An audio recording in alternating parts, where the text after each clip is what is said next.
सोचो तुम white house के अंदर एक गार्ड हो।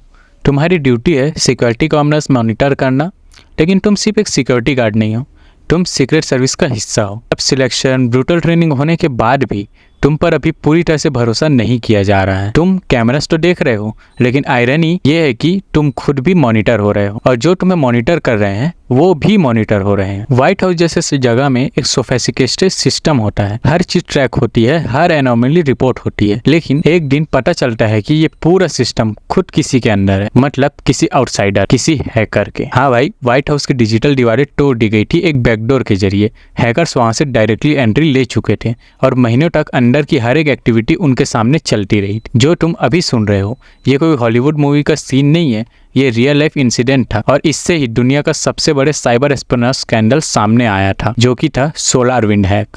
अब थोड़ा समझते हैं कि ये हुआ कैसे। देखो, मॉडर्न वर्ल्ड में हर एक प्रोडक्ट या सॉफ्टवेयर एक सप्लाई चेन का रिजल्ट होता है।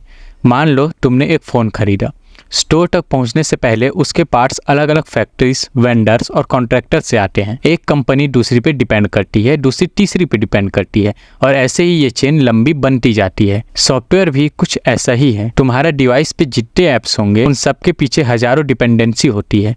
मतलब एक छोटी सी कंपनी अगर कॉम्प्रोमाइज हो जाए, उस चेन की कोई भी एक कंपनी, तो उसका असर पूरी की पूरी सप्लाई चेन पर पड़ता है। इसी को बोलते हैं सप्लाई चेन अटैक और ये सबसे डेंजरस साइबर अटैक्स टाइप्स में से एक है, जिसके बारे में आपने अभी तक सुना ही नहीं होगा क्योंकि ये बहुत ज़्यादा ब्रॉड नहीं है। ये ज़्यादातर बड़े बड़े गवर्नमेंट इंस्टीट्यूशंस और बड़ी बड़ी कंपनियों में होता है, जो कभी भी इस चीज़ को एक्सपोज नहीं होने देती है। सोलारविंड का केस भी कुछ ऐसा ही था। सोलारविंड एक टेक्सास बेस्ड कंपनी है। नाम सुना है? शायद नहीं, क्योंकि ये आम लोगों के लिए कभी भी सॉफ्टवेयर नहीं बनाती। ये बड़ी कंपनीज और गवर्नमेंट एजेंसीज के लिए नेटवर्क मैनेजमेंट टूल्स बनाती है।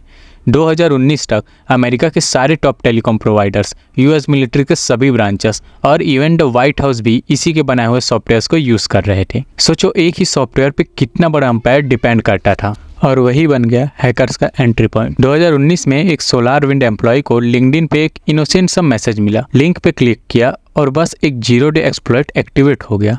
मतलब ऐसा बग जिसका पैच तब तक दुनिया को पता ही नहीं। इस एक क्लिक से हैकर्स को उस एम्प्लॉय के ब्राउजर के कुकीज, लॉगिन्स और क्रेडेंशियल मिल गए थे। धीरे धीरे वो लोग सोलारविंड के पूरे नेटवर्क में घुस गए और फिर उन्होंने सबसे डेंजरस स्टेप लिया। उन्होंने सोलारविंड के सॉफ्टवेयर अपडेट सर्वर को हाईजैक कर लिया। मतलब जो भी कंपनी ओरायन सॉफ्टवेयर अपडेट करती, उसके सिस्टम में एक ट्रोजन घुस जाता, एक बैकडोर, जो हैकर्स को डायरेक्ट एक्सेस देता था उस नेटवर्क का। और सबसे बड़ी बात, ये अपडेट ऑफिशियली साइन था सोलारविंड के नाम से ही। एंटीवायरस भी कंफ्यूज हो गए क्योंकि टेक्निकली वो एक लेजिट अपडेट था जो कि उस कंपनी के द्वारा ही हुआ था। इसका इम्पैक्ट व्हाइट हाउस तक चला गया। एक अपडेट ने थाउजेंड्स ऑफ ऑर्गेनाइजेशंस के सिस्टम को कॉम्प्रोमाइज कर दिया। रफली 18,000 कस्टमर इससे इन्फेक्टेड हुए थे। लेकिन हैकर्स सेलेक्टिव थे।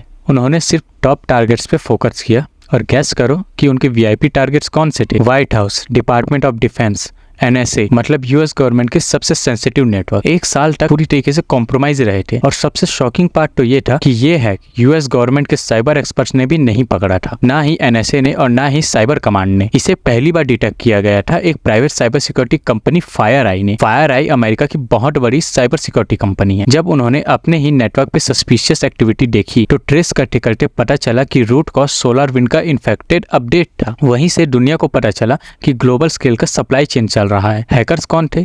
इन्वेस्टिगेशन के बाद सब एजेंसीज ने कंक्लूड किया कि इसके पीछे रशियन इंटेलिजेंस सर्विस APT29 या कोजीबार का हाथ था। FBI, NSA, CISA सब ने रशिया को ब्लेम किया और इंटरेस्टली बाद में एक और पैरेलल अटैक भी मिला सोलारविंड पे। इस बार चाइनीज हैकर्स की तरफ से हुआ था। मतलब एक ही कंपनी एक ही समय पे दो अलग अलग सुपर पावर्स के हैकर्स के प्लेग्राउंड बन गई थी, जिसमें दोनों जब चाहे तब सेंसिटिव इन्फॉर्मेशन निकाल सकते थे।